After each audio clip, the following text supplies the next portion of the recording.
오늘 예레미야 할렐루야 오기 지금 예레미야 45장까지 다 끝내야 되겠다. 44장까지 오늘 5까지 할렐루야. GF부터는 지금 전체적으로 좀 아는 것이 중요해서 세밀하게 알아도 나중에 또 기억이 안 납니다. 할렐루야. 오늘 38장 예레미야 38장 요약을 합니다. 안경을 써야 되겠다. 눈이 너무 나빠졌어요. 할렐루야. 자, 38장은 지금 38장 뭐냐면은 지금 어떤 상황이냐 하면 역사적인 상황을 보면 바벨론에 의해서 예루살렘이 함락되는 그 당시에 그 또 이렇게 그 예루살렘 성전과 또 막 그 예레미야의 이거는 무슨 그 예레미야의 행위 예언이라고 그러나요? 정기 병행 예언. 예레미야의 정기, 예레미야가 어떻게 이렇게 사람의 정기가 있잖아요. 그 정기 병행 예언입니다. 26장에서 45장까지는 25장까지 다 끝난 건데 여기는 예레미야의 그 정길의 예레미야의 삶과 예언을 정기 병행 예언이라고 그러거든요. 정기 병행 예언. 그래서 예레미야가 그 시드기야 왕하고 계속 그때 같이 있었습니다.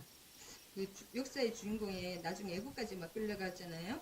그 한 가운데에 태풍의 눈에 있었거든요. 그 상황을 정확하게 있었기 때문에 그 예레미야의 정기 병행 예언이다. 그 다음에 여기는 북이스라엘이 721년에 살만에셀에 의해서 함락이 되거든요.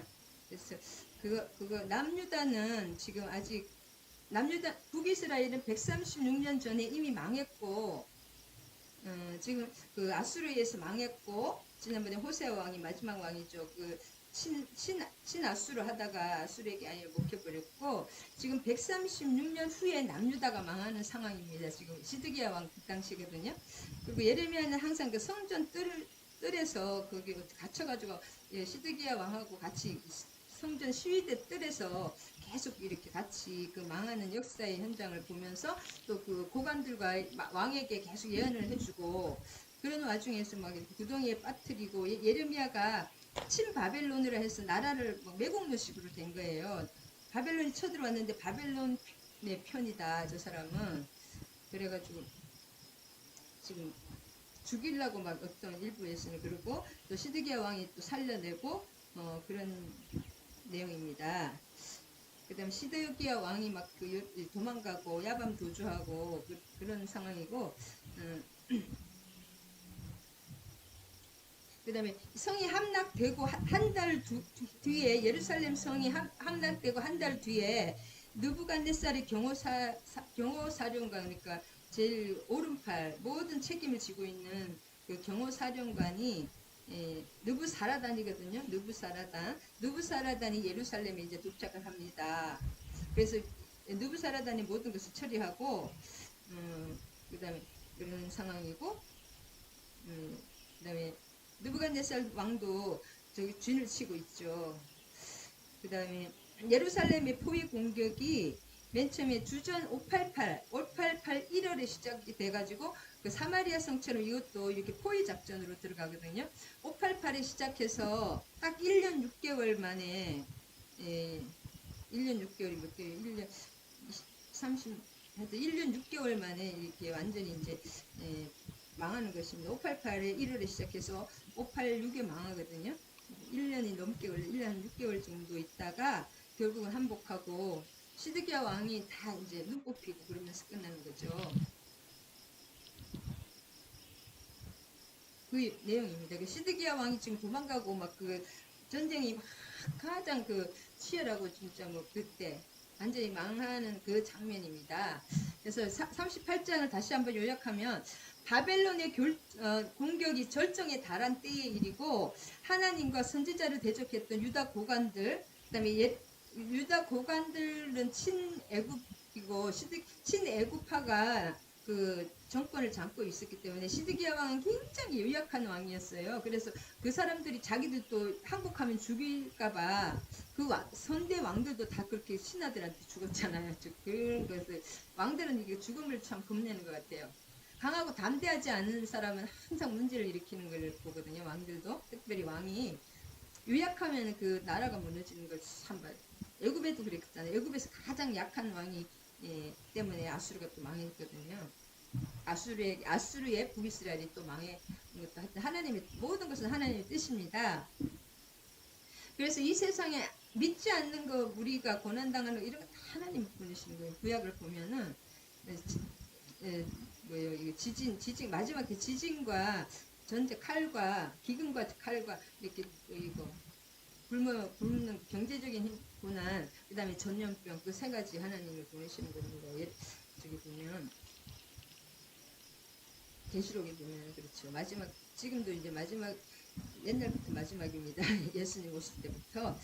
그래서 그때 그러니까 친애국파들이 이걸 완전히 정권을 잡고 있기 때문에 왕이 눈치 보느라고 알면서도 또 그 사람들이 죽일까봐 그 다음에 자기가 항복하면은 이미 그 바벨론에 있는 사람들한테 또 조롱을 당할까봐 사람들도 무서워가지고 시드기야 왕이 결국은 이렇게 빨리 항복하면 안 죽을 테 많은 사람이 살 수 있었는데 극단적인 그런 상황으로 갔습니다. 왕이 예레미야의 말을 끝까지 안 듣잖아요. 알면서도. 그래서 사람의 말을 듣느냐 하나님의 말을 듣느냐 그 죽으면 죽더라도 하나님의 말씀을 들어야 되는데 살라고 사람의 말들을 너무 눈치 보면 항상 망하는 걸 보거든요. 구약에도 보면.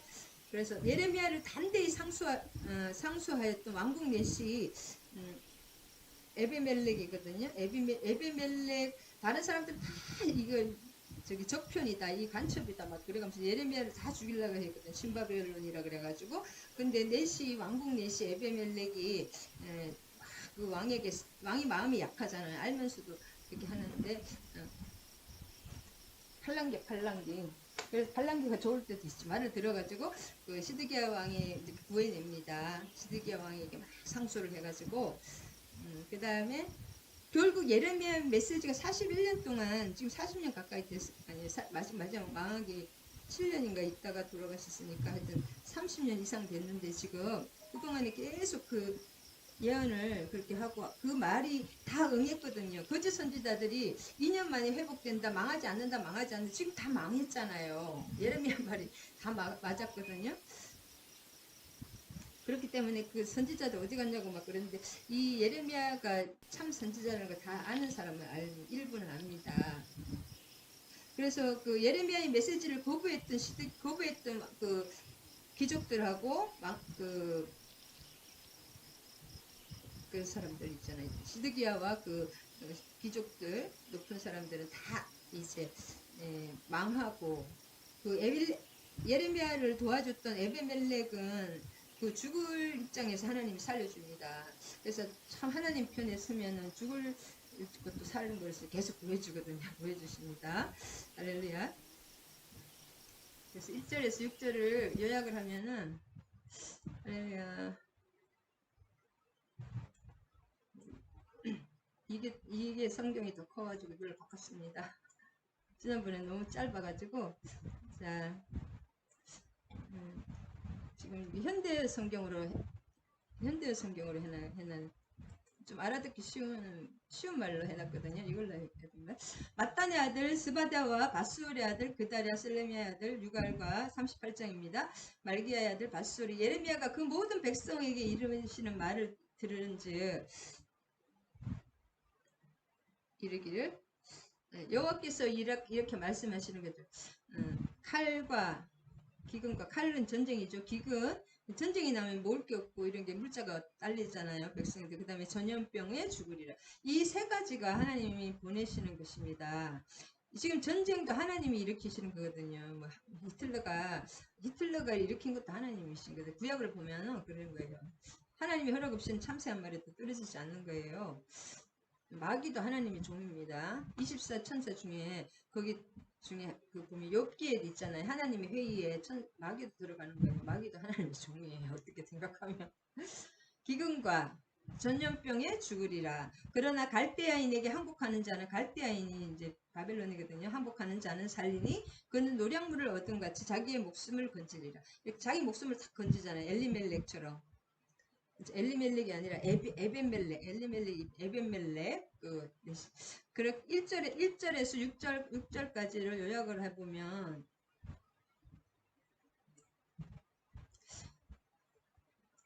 그렇게 하면은 막 이렇게 얘기를 하니까 고관들이 안 그래도 지금 나라가 지금 망하게 생겼잖아요. 바벨론이 지금 망하기 직전인데 바벨론에 항복하라 항복하라 하니까 화가 나가지고 신애굽 이 고관들이 그래서 애굽의 영광을 잊지 못하고 애굽이 그래도 좀 또 달려오거든요. 도와주려고.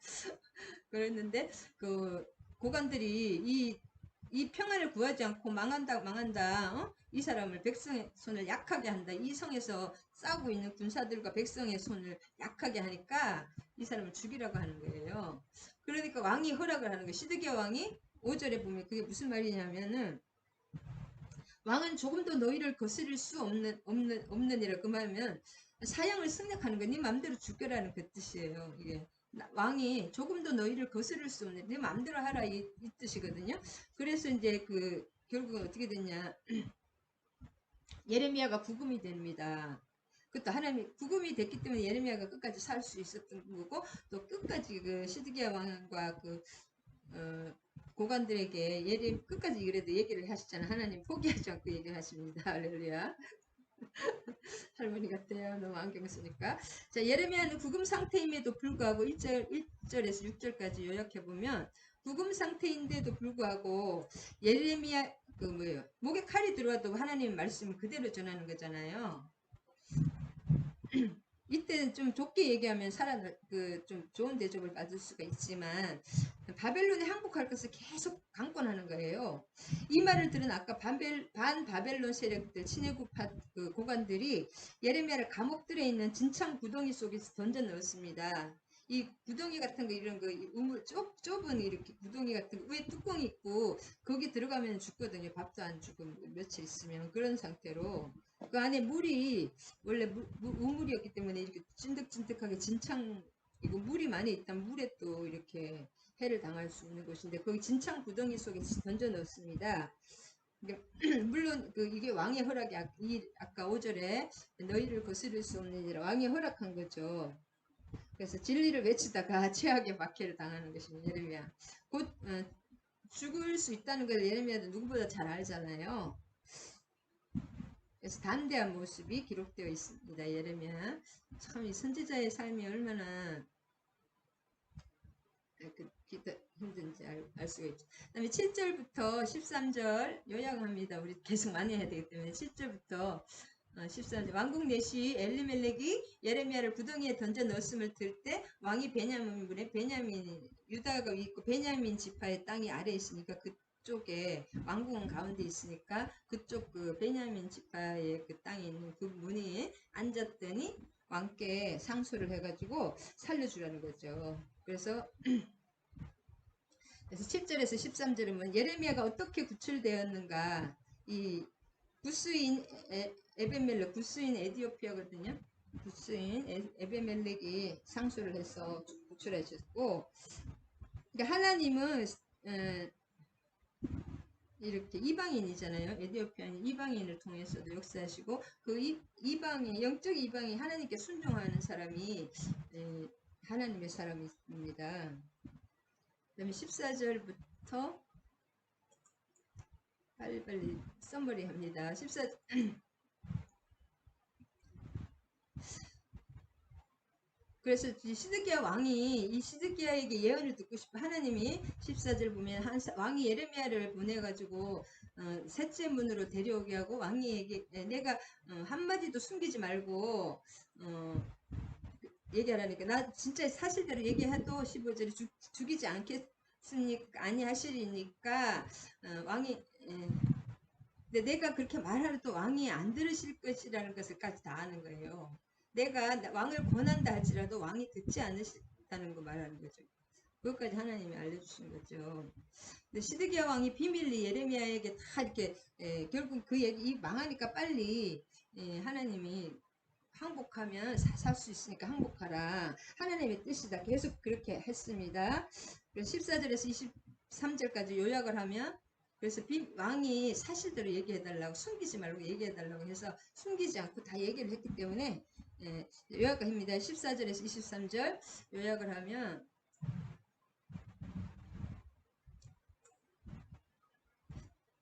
23절에 항복 하지 않으면 이렇게 다 흘러간다는 것까지 다 얘기했습니다. 그래서 시드기야 왕과 예레미야 사이에 마지막 밀담입니다. 이렇게 마지막 항복 끝까지 하나님은 그 시드기야에게 항복하라고 이렇게 붙여주시는 선지자를 붙여주는 거죠. 왕이 목자이기 때문에 왕이 이런 걸 결정하기 때문에 예레미야는 항복할 것이 하나님의 뜻이라고 간절히 왕을 설득시켰습니다.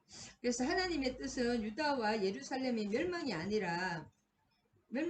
멸망시키는 것이 아니라 그냥 이렇게 일단은 바벨론에 일단은 항복하면은 산다는 건데 예레미야의 말을 듣고 바벨론에게 항복을 했더라면 유다의 역사는 달라졌을 것입니다. 그래서 홍콩이나 싱가포르 이런 데는 홍콩이 우리 영국에 항복을 했기 때문에 더 잘 살잖아요. 어떻게 생각하면. 그래서 지금 홍콩에 안 들어가려고 지금 막 영국으로 가고 2세들이 막 그 집을 버리고 부모를 버리고 막 자녀들이 홍콩을 떠나서 영국으로 들어가고 그렇더라고. 거기는 완전히 그런 것처럼 하나님의 항복하라면 해야 됩니다. 그런데 그 시드기야 왕은 하나님의 메시지보다는 반바벨론 세력들의 압력을 더욱 두렵게 생각했기 때문에 하나님의 말씀을 거부했습니다. 내가 항복하면 또 우리 그 바벨론에 이미 우리 잡혀간 우리 백성들에게 나를 조롱할 것이다. 또 그 다음에 내가 지금 항복하면은 여기 지금 친바벨론 세력들이 나를 죽일 것이다. 계속 그 말을 하는 거예요. 그 생각을 하면서 그래서 사람을 바라보고 결국 시드기야가 눈 뽑히니까 죽은 거나 아니잖아. 눈 뽑히고 그 쇠사슬로 묶여서 결국 바벨론에 가서 죽었죠.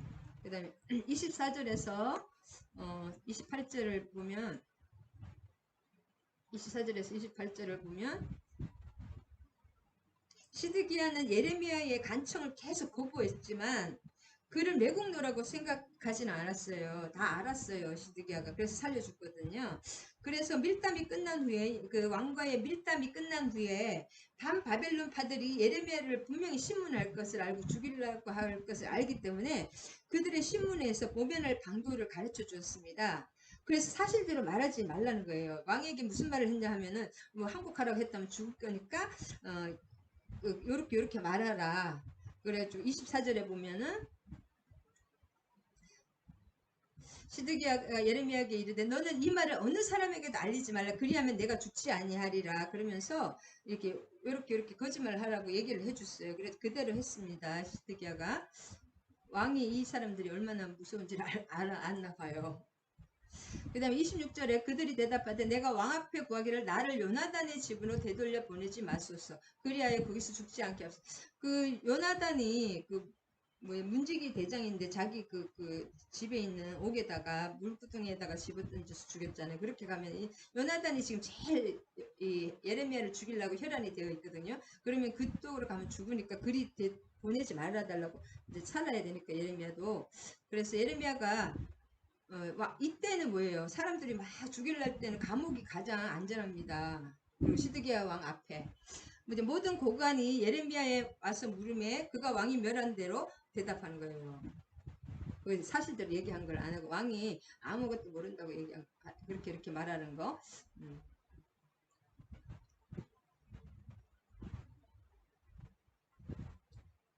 그렇게 하니까 왕이 말한 대로 이리 탈로내지 아니하였고 그들은 그와 더불어 말하기를 그쳤더라. 예레미야가 예루살렘이 함락되는 날까지 감옥들에 머물렀더라. 감옥이 아니고 감옥들이죠. 거기서 이렇게 어느 정도 좀 조금 자유도 있는 그 시드기야 왕 앞에 고관들 앞에 있는 거예요. 감옥의 뜰. 거기는 물구덩이보다는 훨씬 안전하고 조금 안전한 것이죠. 예루살렘이 함락되는 그 586에 바벨론의 587이라기도 하고 586이라고 하는데 망하는 그 순간까지 그 현장에 있었습니다. 그 감옥들에. 그다음 37장, 39장입니다. 39장을 요약하면 바벨론에 의해서 예루살렘은 마침내 함락되었고 수십 년간 걸쳐 여러 선지자들에 의해서 선포된 그 예언입니다. 지금 많은 선지자들이 예언을 했거든요. 바벨론 망한다. 지금 바벨론에 함락당한다고. 그 다음에 하나님의 공의로 말미암은 이 징벌이었기 때문에 당시 유다의 지도급 인사들은 대부분 포로로 잡혀갔습니다. 이제 바벨론이 거의 다 괜찮고 진짜 왕족이나 젊고 기술자들 다 유능한 사람들은 다 잡아가서 바벨론의 인재로 사용했죠. 그 다음에 다니엘과 세 친구라든지 여러분 잘 아시잖아요. 에스더라든지 그런 사람도 그때 다 잡혀간 거예요. 그래가지고 나중에 페르시아에 남아있던 사람들도 많고 그래서 대부분 포로로 다 잡혀갖고 빈민들만 남아있어요. 지금 이제 나라를 일으킬 수 없는 좀 빈민이라니까 그냥 차하층? 진짜 연약한 사람들, 그런 사람들만 쓸데없으니까 남겨놓은 거예요. 그 다음에 지도급 인사, 힘 있고 능력 있는 사람 다 잡아갔다. 그 다음에 예레미야는 바벨론에서도 예레미야 소문을 다 압니다. 그래서 예레미야를 그래도 친 바벨론이라고 생각하고 예레미야를 놓아줬고 느부갓네살 왕이 직접 놓아줬고 그 다음에 에베멜렉 있잖아요. 그 왕궁에 아까 내시도 하나님의 보호를 약속받았습니다. 그 내용입니다. 39장. 그래서 1절에서 10절까지는 요약하면 예루살렘에 2년 동안 포위당했다가 마침내 587이라고 해도 586이라고 함락돼 587에 함락됐습니다. 주전 587에 성이 함락되자 왕과 그 일종은 누구예요? 시드기야 왕과 그 가족들 다 백성을 버려두고 밤중에 야밤도주를 한 거예요. 그러나 결국 그들은 모두 잡히게 되었습니다. 여리고 앞에서 다 잡혔죠. 왕궁이나 이런 데는 항상 전쟁이 있기 때문에 비밀 통로가 있습니다. 그 지하 이를 쑥 밖에 나가는 그 통로로 나갔는데 누가 가르쳐줬는지 하여튼 잡혔습니다. 모두 잡혀서 참혹한 상황에 직면했고 하나님의 끊임없는 경고를 무시하는 거잖아요. 세상적인 지혜로 인간적인 생각으로 인간적인 지혜로 위기를 모면하려고 그 시드기야가 어떻게 될까요? 드디어 비참한 종말을 맞이하고 고하고 말았습니다.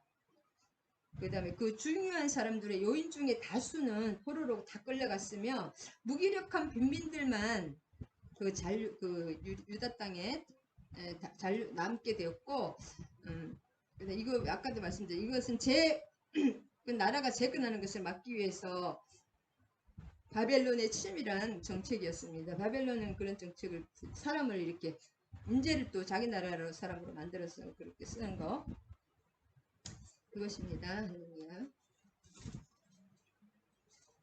39장 할 것도 없네요.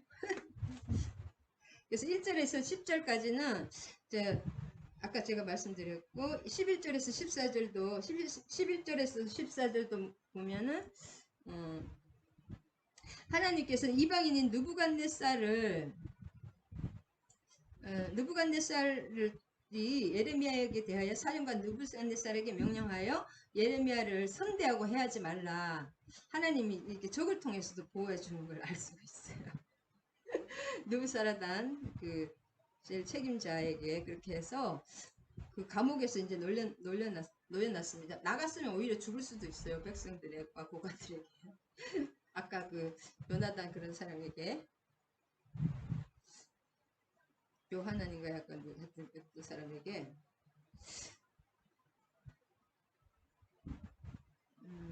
감옥들에서 그 다음에 14절에 보면 이 예레미야를 계속 도와줬던 사람 예레미야의 하나님께 순종해야 된다는 거 친바벨론은 정책으로 아이감의 아들 아이감 이 사람이 계속 도와줬거든요. 왕실에서 예레미야를 다른 사람이 지난번에 죽일 때도 아이감이 살려줬어요. 임금님에게 막 살려주라고 그래가지고 그런데 그 아이감의 친바벨론이라고 할 수 있죠. 예레미야에게 순종해서 예레미야를 하나님의 뜻에 순종하는 그 아들 그다랴 아이감도 높았으니까 사반의 손자 아이감 이렇게 하다면 이 가문이 있다는 뜻이거든요. 조상의 이름이 계속 나왔다는 거는 그다랴 그 아들도 이제 친바벨론이니까 이 사람을 감독으로 세웠습니다. 그리고 이 아이감이 예레미야하고 친하고 예레미야를 살려주니까 또 그 아들도 마찬가지잖아요. 그 집으로 데려가서 거기서 사는 거예요. 예레미야의 편이죠. 그다랴 아이감부터 그래서 예레미야에게 하나님께서 또 말씀하신 여호와의 말씀이 15절 너는 가서 구스인 에벤멜렉에게 말하여 만군의 여호와 이스라엘의 하나님 말씀에 내가 이 성을 재난을 내리고 복을 내리지 아니하리라 한 나의 말이 내 눈앞에서 이루어지라. 다 파괴되는 거잖아요, 예루살렘이. 근데 내가 너를 반드시 구원할 것이지. 18절에 내가 칼에 죽지 아니하고 칼에 죽지 아니하고 내가 노량물같이 내 목숨을 얻을 것이니 내가 나를 믿었습니다. 그러니까 하나님을 믿으면은 죽을 곳에도 그게 살게 생기는 거예요. 그리고 예레미야는 그 시위대 뜰에 그 뜰에 갇힌 것이 축복이에요. 오히려 전쟁 와중에 예레미야의 목숨 하나님이 지켜주신 거예요. 할렐루야. 그래서 우리는 안 좋다고 해도 하나님은 항상 우리를 눈동자같이 지켜보아십니다. 할렐루야. 자, 40절입니다. 자, 40장 요약합니다. 여기는 이제 요약을 하면은 유다 총독 그다랴 좀 별 끔찍한 건데 그다랴 아까 그 아히감의 아들이잖아요.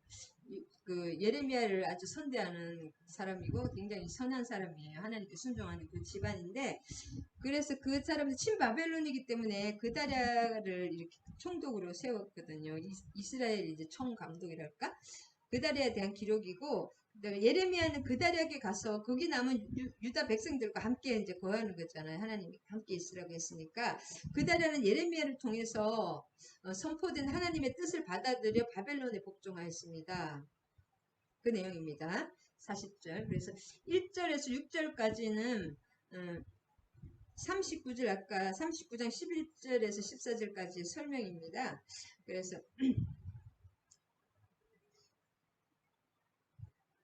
성경에서 이렇게 뒤에서 자세하게 이렇게 설명하는 부분이 또 많이 나옵니다. 바벨론의 사령관 느부사라다는 예레미야를 감옥에서 끌어내서 라마까지 이제 데리고 갑니다. 라마까지. 그래서 그 라마에서 진을 치고 있던 느부갓네살이 그곳에서 이제 공개적으로 석방을 했습니다. 그 다음에 느부사라단이 하나님의 말씀을 이게 인용했잖아요. 여호와께서 그가 말씀하신 대로 행하셨으니 이는 너희가 여호와께 범죄하고 그의 목소리를 순종하지 아니하였으므로 이제 이루어졌도다. 이 일이 너희에게 임한 것이니 이게 느부사라단이 하나님의 말씀을 그냥 이렇게 대언했다 그럴까 그렇게 말을 했잖아요. 이건 자기의 그냥 그렇게 하나님을 진짜 믿어서 예언자로서 이렇게 예언한 건 아닙니다. 바벨론에 유리한 대로 이렇게 하나님의 뜻이라고 하니까 그 말을 인용한 것 뿐입니다. 그 다음에 7절에서 12절에서 보면 들에 있는 모든 지휘관과 그 부하들이 바벨론의 왕 아히감의 아들 그다랴에게 이 땅을 맡기고 남녀와 유아와 바벨론으로 잡혀가지 아니한 비밀을 그에게 위임하였다. 그러니까 그다랴가 친바벨론이고 또 집안도 있고 그 아버지부터 왕궁에 유력한 사람이라서 그다랴에게 이제 이 바벨론을 맡깁니다. 자기가 믿을 수 있는 사람에게 맡기잖아요. 그렇게 맡겼다는 내용입니다. 그달리아라고도 하거든요. 그달리아로 하고 그달리아가 유다 총독으로 임명이 되자 광야로 다 도망갔던 사람들도 그달리아 치하로 다 몰려들었습니다. 수하로 이제 괜찮은 사람이 그래도 왔으니까 이제 우리는 살았다 생각하고 다 몰려들었습니다. 숨었던 사람들이. 그 다음에 그 바벨론에게 충성을 바치는 것을 유다의 안정을 찾는 길이라고 생각하는 거 그 예레미야의 말에 순종하는 거죠. 자기 아버지처럼. 그래서 자기에게 찾아오는 모든 유대인에게 바벨론에 복종하라는 전제로 안정된 삶을 약속해 줬습니다. 하나님의 뜻대로 하는 거죠. 그다음에는 예레미야의 메시지를 듣고 하나님의 뜻대로 순종했던 그런 뭐랄까 하나님께 순종하는 그 좀 보기 드문 인물이었거든요. 근데 8절에 보면 그달의 이스마엘 이 사람이 왕족인데 이 사람이 느다냐의 아들 이스마엘과 그래야 요하난과 요나단의 이렇게 이런 사람들이 쭉 이렇게 미스바로 가서 그달에게 갔습니다. 많은 이제 좀 똑똑하고 괜찮은 사람들이 다 그달에게 갔습니다. 이렇게 갔는데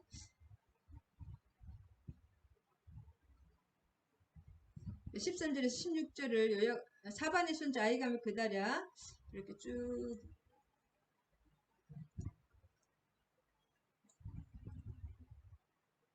그 말, 이제 이 사람이 감독이 됐다는 말고 다 이제 쫓겨났던 사람들이 다 돌아왔어. 포도주와 여름과일을 심히 많이 모아가지고 막 이렇게 막 과실하고 이런 거 다 가져오는 거예요. 근데 여기서 그 가랴의 아들 요하난이라는 모든 군 지휘관이거든요. 이 사람들의 미스바에 있는 그다리에게 다 이렇게 요하난 이 아버지가 이름이 있는 사람이죠. 요하난도 왔는데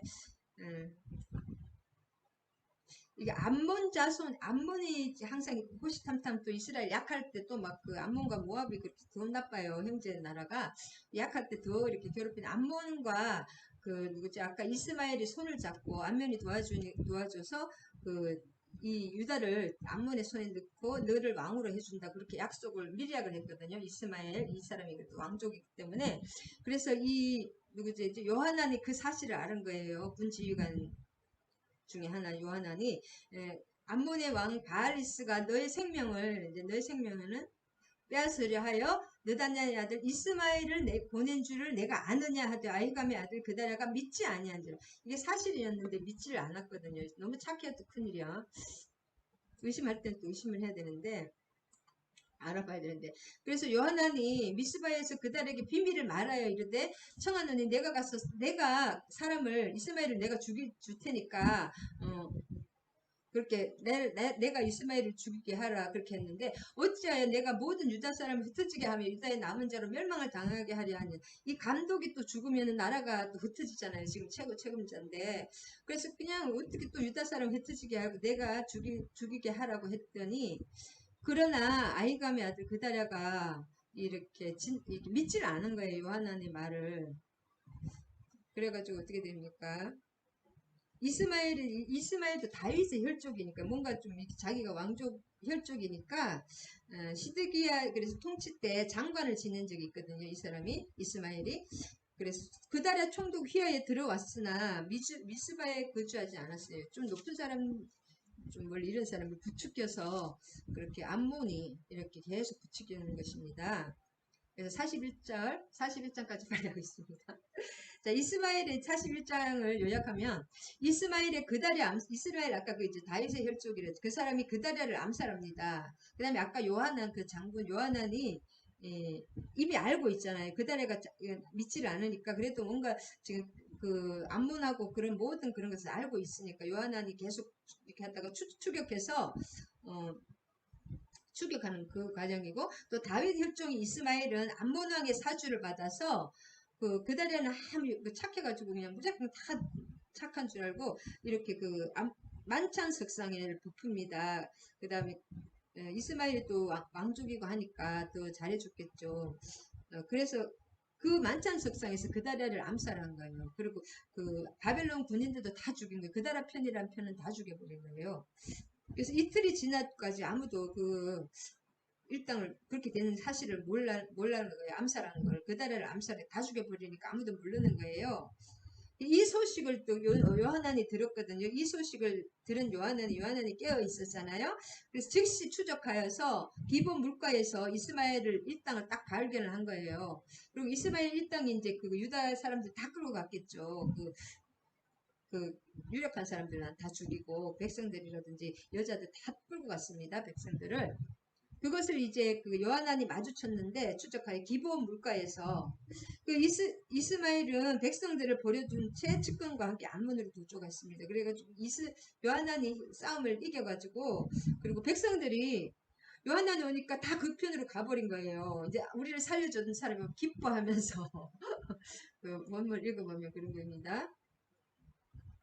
이따가 조금 자세히 볼 건데 억지로 이스마엘에게 끌려가다가 마침 요하난이 오니까 그쪽으로 다 그렇게 갔고 또 사람들이 이제 다 이쪽으로 붙고 요하난이 싸움을 잘하니까 이스마엘 8명만 데리고 도망을 간 거예요. 이스마엘은 암몬으로 도망갔겠죠. 암몬의 사주를 받았으니까 이스라엘에 있으면 죽을 거 아니에요. 그래서 1절에서 3절까지 다시 한번 보면 미스바를 방문한 이스마엘은 그다랴 총독이 마련한 만찬석상에서 자기를 환대해 준 그다랴를 살해했어요. 아까 말했죠. 암몬의 사주를 받아서 자기가 이제 그 왕처럼 되려고 한 거예요. 그 다음에 그래도 다윗의 또 자손이니까 그다리아를 살해하고 이스마엘의 살해 동기는 첫 번째 다윗의 혈족이 유다를 통치해야 한다는 관념. 지금 넌 다윗의 혈족이 아니잖아. 계속 다윗의 혈족이 유다를 이렇게 왕이 됐었잖아요. 그 첫 번째 그 고정관념. 두 번째는 암몬 왕 바알리스의 이간질 때문인 거예요. 40장 1절에 나온 아까 암몬 왕 바알리스가 이간질하는 거죠. 암몬과 모압은 참 야비한 것 같아요. 항상 힘들 때 자기 그래도 같은 민족이었잖아요. 그 이웃 형제 나라를 그래서 암몬과 모압을 하나님은 멸하신 거예요.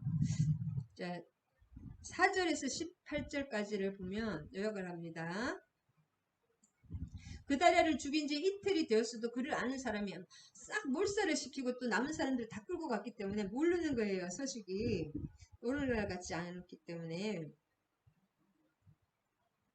그래서 18절까지 요약하면 그다리아를 살해한 이스마엘은 회개하는 마음으로 회개하는 마음, 자기가 회개하는 게 아니라 그 성전을 순례하는 그 순례 80명의 순례장이 있거든. 회개하면서 이렇게 하나님을 막 이렇게 나라가 이렇게 망한 거 기도하면서 이렇게 회개하면 그런 순례자들 80명이 있었거든요. 그래서 불에 타 성전을 찾는 거예요. 우리가 잘못 내 탓이요, 우리가 잘못했다고 하나님께 그 성전을 찾는 그 회개하는 순례자들이 있었거든요. 80명이 왔는데 70명을 다 죽인 거예요. 그다리아에게 찾아온 거거든요. 그다리아가 죽었다는 걸 모르고 그러니까 다 죽이고 10명은 이제 그 뭐 숨겨놓은 뭐 먹을 거라고 돈 같은 걸 준다고 해서 10명을 살려준 거예요. 근데 순례객까지 다 죽이고 이 소식을 듣고 요하난이 달려왔습니다. 그 장군이잖아요. 요하난이 달려왔을 때는 이스마엘들이 이미 백성들을 강제로 끌고 암몬 쪽으로 떠는 거, 암몬에 지금 들어가려고 암몬 쪽으로 떠난 다음이었는데 요하난은 즉시 다 알고 있잖아요. 이 뭐랄까 그 정보를 다 이미 알고 있기 때문에 어떻게 할 것이라는 거 다 알고 있기 때문에 즉시 연합 추격 부대를 편성하여 이스마엘을 뒤쫓았습니다. 그래서 추적 때는 기본 물가에서 아까도 이스마엘 일당을 발견하고 또 사람들이 가니까 빨리빨리 못 갈 거 아니에요. 일반인들이 많이 가니까 결국 이스마엘이 암몬으로 끌고 가려던 그 백성들을 구출되었으나 이스마엘 측근 8명은 다 함께 암몬으로 도망갔습니다.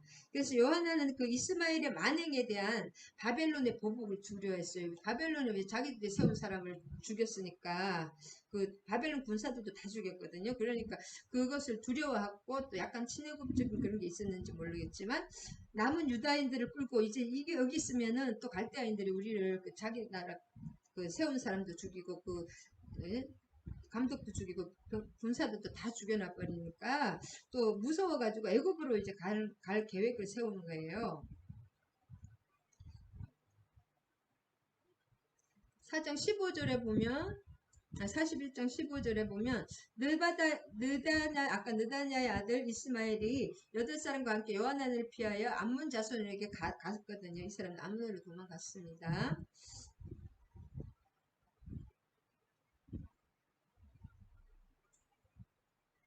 그 다음에 15절에 5절을 보면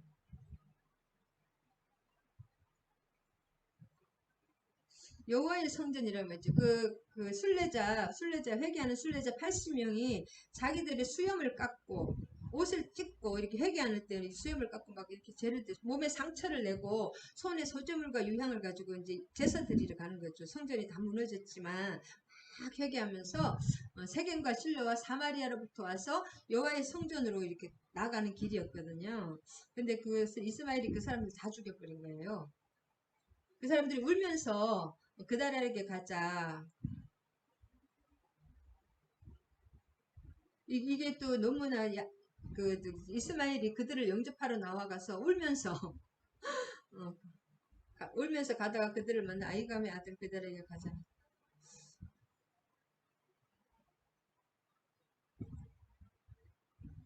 하여튼 이 말이 좀 특이하네요. 그래서 여기 여호와의 성전이 부서지고 불에 타 없어진 예루살렘 성전을 말하거든요. 그래서 포로 기간 중에 성전은 유다 민족의 슬픔의 그 주제였습니다. 그 성전이 가장 자랑스러운 그 어마어마하게 많은 세월을 솔로몬이 세우고 그 조상의 그런 것들 다 알잖아요. 하나님의 기적. 그 다음에 뭐 출애굽해서 430년 애굽 생활하다가 뭐 광야 40년, 그 다음에 막 홍해를 건너고 요단강을 건너고 또 가나안을 그 모든 것을 알잖아요. 그렇게 겨우 세운 그 성전인데 그것이 다 불에 타 없어지니까 선택된 선민인데 자기들은 그렇습니다. 그래서 그 내용입니다. 할렐루야. 오늘 너무 짧게 그래서 우리가 이것을 보면은 참 너무나 그 시드기야가 너무 안타깝죠. 그 예레미야가 끝까지 하나님 끝까지 포기하지 않으신 하나님의 손길을 이 시드기야를 그 시드기야 앞에 예레미야를 계속 시위대 뜰에다 두고 그 떡이 떨어질 때까지 시위대 뜰에서 떡을 직접 그 이렇게 자기가 직접 주지 않았지만은 음식 같은 걸 다 공급하라 그랬어요. 시드기야 왕이. 그리고 밀담을 했고 사실대로 또 얘기를 하라고 죽이지 않겠다고 얘기를 해가지고 사실대로 딱 얘기를 하고 하나님 뜻을 다 알았는데 시드기야가 뭘 잘못했느냐. 사람을 두려워한 거. 시드기야가 너무 약했어요. 그리고 또 막 자기 조카 그 여호야긴이 그 끌려가고 바벨론으로 끌려가고 막 사람이 죽고 약탈당하는 그런 걸 많이 봤기 때문에 그런지 또 왕을 먼저 죽이잖아요. 그래서 그런지 하여튼 그리고 왕들 그 조상들의 왕들도 다윗의 왕통은 그대로 이뤘지만 신하들이 다 거의 다 죽였거든요. 신하들에 의해서. 좀 왕이 약해지면 참 내가 오늘 그걸 느꼈어요. 내가 영권이 약해지고 기도발이 약해지면 안 된다. 그렇게 할 때 그 애국도 그렇고 이 시드기야 왕이 약했기 때문에 신하들한테 꼼짝도 못하고 끌려가다가 하나님 뜻대로 못 가는 거예요. 강하고 담대하지 않은 사람들은 그래서 하나님이 항상 강하고 담대하라. 우리는 또 두려워할 수밖에 없어요. 우리 힘은.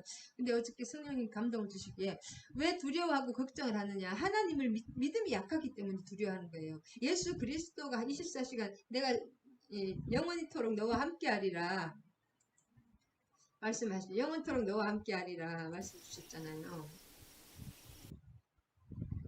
그래서 믿음이 약하기 때문에 저도 보니까 참 어떤 문제만 처음에 문제만 쳐다보고 문제 옆에 문제보다 크신 하나님을 예수님을 보지 않고 문제에 집착할 때 이 걱정 근심과 두려움이 올라오더라고요.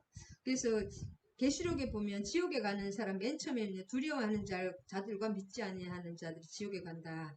그래서 당장 우리가 하나님을 완전히 그래서 일마다 때마다 거기서 믿음을 가지고 하나님께 만일에 아무것도 염려하지 말고 모든 일을 기도와 간구로 일이 걱정될 일이 있으면 걱정을 하지 말고 기도하라는 거잖아요. 하나님 감사함으로 기도하라는 거잖아요. 평안이 올 때까지. 그리고 하나님이 예수님께 초점을 맞추고 이게 딱 픽스를 그러죠. 하나님께 이렇게 채널을 맞추고 예수님께 그래서 문제를 계속 바라보고 그래서 결국은 믿음이 없는 사람들은 뭐 당장 지옥을 가지가 않은데 내가 믿음이 없기 때문에 두려워하고 믿음이 없기 때문에 이렇게 걱정한다는 거예요. 걱정이 또 안 될 수가 없습니다. 끊임없이 또 악한 영들이 우리를 공격하기 때문에 그렇지만 그때는 어떻게 해야 돼요? 기도를 해야 되죠. 감사함으로 기도하라고 했죠. 아무것도 염려하지 말고 모든 일에 기도와 간구로 너희 구할 것을 감사함으로 하나님께 아뢰더라. 그리하면 모든 지각에 뛰어난 그리스도의 평강이 너희 마음을 생각과 마음을 지키리라.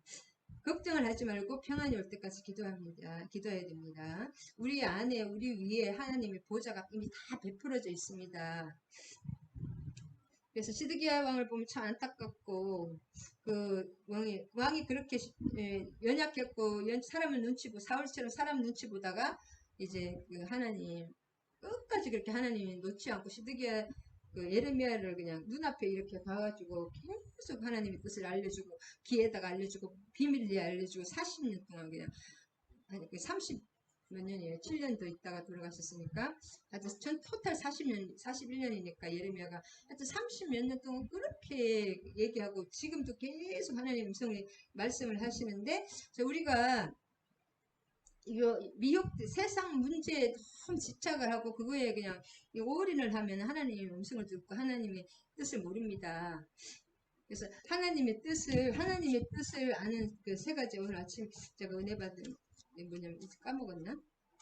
하나님의 뜻은 뭐냐면 하나님의 뜻을 알고 싶을 때는 일단 기도하면 하나님의 뜻을 아는데 우리가 일단 영적 전쟁이 엄청 나는 거예요. 가족에게서 하나님의 어떤 역사가 하나님이 뜻대로 가려면 뭐 가족도 버려야 되고 그런 것도 있잖아요. 그러면서 어떤 그런 것을 다 뚫고 나가야 됩니다. 가족에게 또 가족이 뭐 교회 가지 말라 그런다고 교회 안 가고 하면 안 됩니다. 하나님의 뜻은 이렇게 기도하면 하나님의 뜻을 아주 확실히 불기둥과 구름기둥처럼 하나님의 뜻을 알 수가 있습니다. 내 뜻대로 하는 것이 아니 시드기야처럼 내 뜻대로 사람 뜻대로 하면 그것이 망하는 길인데 하나님의 뜻은 하나님이 또 하나님이 뭐냐면은 그 너희 속에서 행하시는 하나님이시니 자기의 기쁘신 뜻을 위하여 너희로 소원을 두게 하신. 그러니까 우리가 뭔가 갑자기 막 소원을 주시는 거예요. 불같은 소원. 하나님이 소원으로 말씀하시는 거예요. 하나님의 음성은 소원이 내 속에 뭔가 이렇게 자꾸 하고 싶다. 어떤 그 다음에 또 뭐냐면 기도를 하면 하나님의 뜻을 정확하게 알 수 있습니다.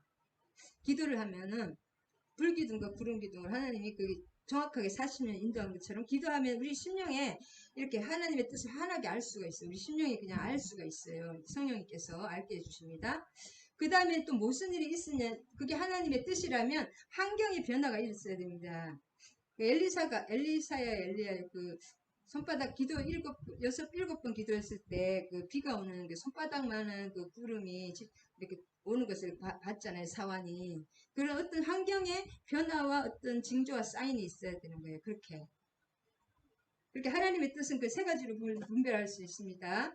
우리가 마음의 소원, 근데 내가 막 하고 싶은 거 내 뜻대로 하는 거 아무 환경의 변화도 없고 하나님 기도하면 할수록 그것이 혼적으로 그렇게 하나님의 음성이라고 진짜 미친 소리 하는 사람이 좀 있더라고요. 하나님의 뜻이면은 하나님은 너무나 정확하게 하고 그것을 또